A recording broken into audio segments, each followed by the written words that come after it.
Welcome friends, welcome. May I present Tooting Operation Coronet, a little post-geographic howdy-do live from Satsuma Central, hopefully to capture the heart as well as the head.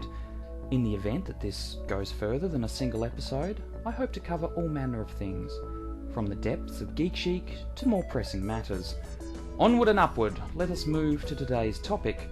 Quacking does not equate to Peking duck, or the franchise genocide of Star Wars Episode 1, The Phantom Menace. A preliminary suggestion: if you have not seen RedLetterMedia's simultaneously side-splitting and illuminating dissection of The Phantom Menace, be sure to check out the show notes for a link to a series of videos now heralded as the definitive academic breakdown of the once untouchable sci-fi series. Let us roll back to 1999. It was a pre-9/11 world, full of excited anticipation of what the looming millennial change would bring. The rap rock movement was at its baneful climax, and Limp Bizkit would never know record sales like those again. The Sega Dreamcast, the River Phoenix of gaming consoles, burst onto the scene with short-lived flair and gusto. But if you ask anyone in '99 what was dominating celluloid excitement, it was the return of the big one. It was the grunge generation's turn to experience the magic, the buzz, the thrill of a Star Wars movie fresh from the editing room and flung headlong onto the silver screen. Sadly, we were robbed of all but what came before handing over the fabric for a ticket and popcorn. As stated, RedLetterMedia's review really gets to the nitty-gritty of what was so tragically wrong with Episode 1, so I'll simply mumble the main offenders before offering up a rather unpopular theory. I'm subjecting myself to a rewatch of the new trilogy so that you don't have to. Thus far, it is abhorrent. The pace of Episode 1 can be likened to a milk-filled beach ball, punctured and sloppy, slowly making its way down from the lofty heights of cinema history into the Valley of Fallen Greats. It stalls and heaves against rocks, then has moments of unhindered acceleration. It follows a strange, meandering course down the slope, the inner filling curdling and clumping, logical courses forsaken for roundabout ways. By the time it reaches the valley floor in all its infamy, it has left a glistening, stench-ridden trail marking its every erroneous movement. To give this tortured analogy some context, you have to consider the original films. Nobody was ever confused as to what was going on. They were lean, tightly scripted masterpieces. To quote the great professor of pop culture, Dr. Troy Clifford, PhD, one word: editors. The original trilogy was edited to within an inch of its life and bore little resemblance to the script Lucas originally sent in. By the time the latest three were being born, he was big enough to know that no one dared tell him it was shit. Truer words hath ne'er been spoke. In The Phantom Menace, we get illogical trade disputes where intergalactic trading federations blockade their own business, strange utterances of immaculate conceptions, the mythology of the Force being mistaken for a doctor's explanation of hepatitis, robot armies that lack any observable offensive capabilities, and a gaggle of incredibly average characters. Take, for example, the Jedi leads, Qui-Gon Jinn and Obi-Wan Kenobi. Simply the Clydesdale draft horses this bloated mess is harnessed to. They drag the movie over hill and dale, yet take us nowhere. They stumble into situation after situation without a shade of gravitas. Though the lightsaber duels tepid, their diplomatic pronouncements vapid and aerated, Jinn and Kenobi are, sadly, the best of a bad bunch. It must have been automated response day from the casting agency's email when Lucas gave the go-ahead to hire quite possibly Hollywood's youngest ham.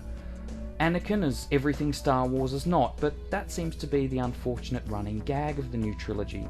Awkward, embarrassing lines leave the child's mouth with such shameful deliverance we were mistaken into thinking this was Ewok's Battle for Endor. It's very difficult to find a child character with little to no redeeming or emotionally endearing qualities, but Lucas somehow managed to throw a casting dart horizontally and hit somebody 3 floors up. Amidala, what can be said? Whereas Leia was an identifiable and rather exciting character to watch as she dashed about and tomboyishly tussled with her on-screen counterparts, the Queen of Naboo is nothing short of unengaging. She swans about the place in some bizarre science fiction rendition of the Milan Fashion Week, offering throwaway dialogue to her equally unengaging court. There's a moment where she enunciates her vote of no confidence towards the leader of the Republic Senate, and Terence Stamp's reaction as he slumps down into his chair is picture perfect in summing up this woman, a two-dimensional, ineffectual, poorly written and delivered spanner in the works. But considering how broken the movie is to begin with, a few lengths of stainless steel in the cogs can only be a good thing. The Jedi Order must be deeply disappointed in what the Phantom Menace did to their credibility. You'd be excused to think a character such as Yoda, cinema's very own shrivelled, hair-throated Siddhartha Gautama, would be immune to the viscous cheese Episode 1 was dipped into during production. Sadly, even he comes across a shadow of his former self, or latter self as canon dictates. They are an impotent round table of wasted possibilities, and it's sad to see such clean and powerful narrative figureheads get sucked into the morass of confused tone and identification. And here's where I offer up my theory, or at least a left-field salve to rub into the wounds of disappointment. Jar Jar Binks. Quite possibly the most hated character of any franchise, be it movie, television or literature. This curiously targeted mess of flop-eared inanity was a walking round peg square hole scenario. Unlike the lovable but powerful Chewbacca, Binks offends immediately with a grating lobotomized dialect, awkward moments of comedic nonsense that just don't fit into what we've come to love about the old movies. But I propose this. Binks is us. We, the audience. You see, Binks never really fits in, and as Star Wars fans of old, neither do we. We aren't hip to whatever this Phantom Menace business is. We're constantly tripping over these illogical scenes and turns of events. We're going along with it, but if questioned, we're guilty of not really paying attention. We're speaking the same stuttering, jumbled mess as Binks, walking away from Episode 1 uttering, "What? But how This is not A New Hope. This certainly isn't Empire Strikes Back, nor is it Return of the Jedi.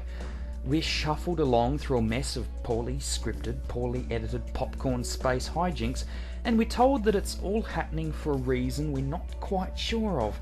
We look around at what once was a dependable group of heroes and equally dependable villains, but are met with dull and lifeless stares from people against a myriad of blue screens. We flop along and hope to high heaven this is only the teething problems of a huge movie franchise coming out of retirement for a global reunion.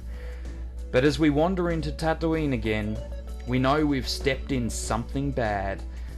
And goddamn, does it stink.